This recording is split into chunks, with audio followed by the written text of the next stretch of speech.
This is Dateline News and Conversation. The topics tonight: President Putin's historic and game changing visit to North Korea and Vietnam. Simultaneously, Russia has sent a destroyer to Libya, 5 warships, including a destroyer, to Havana, Cuba. War games, Russia conducting war games in the Arctic and in the East China Sea. And today, a horrific attack on the city of Sevastopol here in Crimea. 5 United States ATACMS long-range missiles were fired at Sevastopol. 4 were shot down by Russian missile defense systems. 1 apparently got through. It killed 5 people and injured another 100. It's what everybody here is talking about, the terrorist attacks on civilians by the United States. I do not believe this is the Ukrainians that are capable of firing those missiles.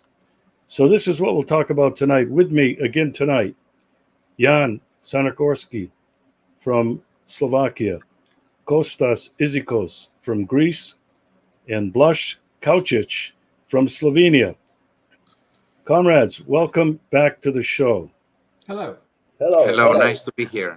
Well, it is so good to have you to provide your knowledge, your experience, and your analysis of the things that we're talking about. Tonight, I feel it's a very, very important topic that I don't think too many people, if anybody, in the United States or the collective West are talking about the significance of President Putin going to North Korea and Vietnam and signing the multiple agreements between those two countries.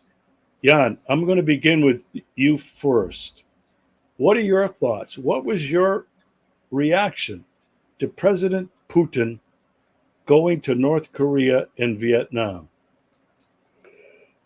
Yes, President Putin visiting North Korea and Vietnam made a move by horse in global politics, because has very visibly shown to the collective West and especially to the United States that yes, he has allies in Asia who are very supporting Russia in his war in Ukraine. It is already known that North Korea is delivering weapons or ammunition to Russia, even more than that the West is able to deliver to Ukraine, and rather small North Korea. And in Vietnam, I have read commentaries to his press conference in Vietnam, where President Putin repeated what he told maybe some even 2 years ago, that the West is practically wishing or practically doing doing war against Russia to finish the statehood existence of Russia. And in such a situation for Russia is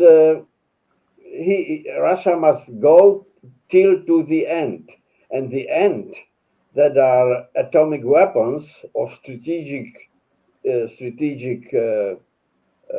goal. That means yes, targeting the whole Western Europe and United States. Yes, it would be the end of the white civilization, but if the West is preparing such fate for Russia, Russia is preparing to everything. And yes, that's why, and even some European politicians uh, told already, Viktor Orban told to Hungarian radio a few days ago or weeks ago that the West is preparing a military mission. The not the West, the NATO is preparing the military mission to Ukraine, and Hungary was lucky or succeeded that Hungary would not participate in the mission, but would not vote against the mission. That means that the mission would be even legally inside of NATO possible, and probably the mission would be formally agreed on the summit, NATO summit in Washington in 2 weeks about. And yes, after, because if the Russians would know where the mission in Ukraine has the seat, it would be the target of Russian missiles immediately.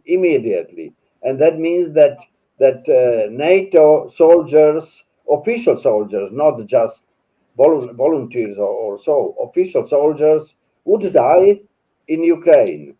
What it would mean? The Serbian president Vucic told that he sees that in 3 or 4 months the war, the big war would start, and Serbian government has checked if Serbia has enough yes to for people that they would not starve. So that are the, yes, the perspectives of starting with Europe and later who knows what. Thank you, Jan. Yeah, it's a very dangerous time. There's Yes, yes, no and analysis of Putin's historic visit to North Korea and to Vietnam. Well, I think that when we have the marginalization of international organizations like the UN, which are unable to impose certain rules of cohabitation between peoples and countries, and you have the NATO organization replacing the UN and what justice should be done anywhere in the world, it was a matter of time after the strong sanctions of the West against Russia, economic and political sanctions, which at this point I just want to say that they did not have a negative effect on the Russian economy. On the contrary, there are many numbers which are coming up, not only by the Russian government, but by other countries where you have growth in the different fields of the economy of the Russian Federation. So I think that we're going to see more and more on the wider picture in the planet of more multi-dimensional foreign policy from Russia, from China, from Brazil, and so on. So the visit of President Putin to North Korea, in my opinion, pointed out two very specific and important things. The first is not the defense treaty. I will talk about that second point later. But the first point is the economic deals that have been made. There is a constant de-dollarization of the world economy. The dollar as a hegemonic monetary system is losing quickly a lot of ground all around the world. And you see more and more countries adopting different systems of trade outside the US dollar and outside the channels of trade controlled by the US and the European Union. So this has been established now between Russia and North Korea. as well as with other countries on a bilateral basis. So this is a trend that is going to continue. The second point is the defense treaties, which is a two-way defense treaty that each one of the two countries will aid the other in case there is an invasion, in case there is a threat, a practical threat from an outside actor. And this is a clear message to the United States and NATO. And what does it say? It says very, very simply that we know your dogma. The dogma of the United States is to create more and more instability, geopolitical instability around the world, not only in Central Europe with what is happening in Ukraine, but we must remember former Yugoslavia, how it was destroyed. We must remember Libya, Afghanistan, Iraq, Syria, Sudan, now what is happening in the Middle East with Palestine and Israel. And this will go on. And the East Asian theater seems to be of great importance for the plans of instability. So what does this message say? We are going to be prepared if you continue on your practical dogma of instability and peripheral wars and chaos, because it's the dogma of the United States leadership and the NATO leadership around the world. In the middle of July, Xi Jinping is going to visit Cuba. For the first time in history, a Chinese leader will visit Cuba. They're not going to talk about the weather. They're going to talk about similar things. Lavrov was in Brazil a month ago.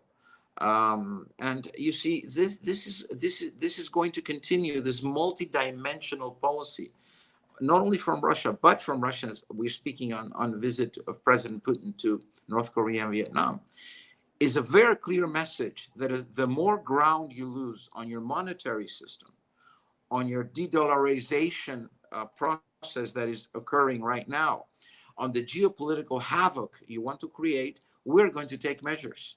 We're not going to be alone. Nobody's going to face alone anymore the dangers, both theoretical and practical, that you want to create. So this is what I keep from this visit. The message, the practical deals, both on the economic and the military and the defense policy for both countries. And the USA, with its global hegemonic politics, is a declining power, is a declining West, not only in the economy, but also on the military situation, on the geopolitical situation, on the economic situation, constantly losing ground. In order to keep what they have, the only way they have to do it is by serving a dogma of chaos and war, peripheral wars. And the Russian Federation, President Putin, and other leaders around the world are not prepared to face the situation, each one by himself, as a country, as a political system, and so on. And I just finished by saying that when this continues, let us not forget that at this point, the European Union decided to go on a theft of all economic, on all the economic assets of the Russian Federation, which is more than 300 billion, and freeze them, and take from the pocket of the Russian Federation, steal 50 billion, which are going to go to Ukraine in order to provide reconstruction process for them with Russian money, Russian assets. They have done this with Venezuela, where the Bank of England has taken and has frozen the gold that was kept for many decades from Venezuela in that country.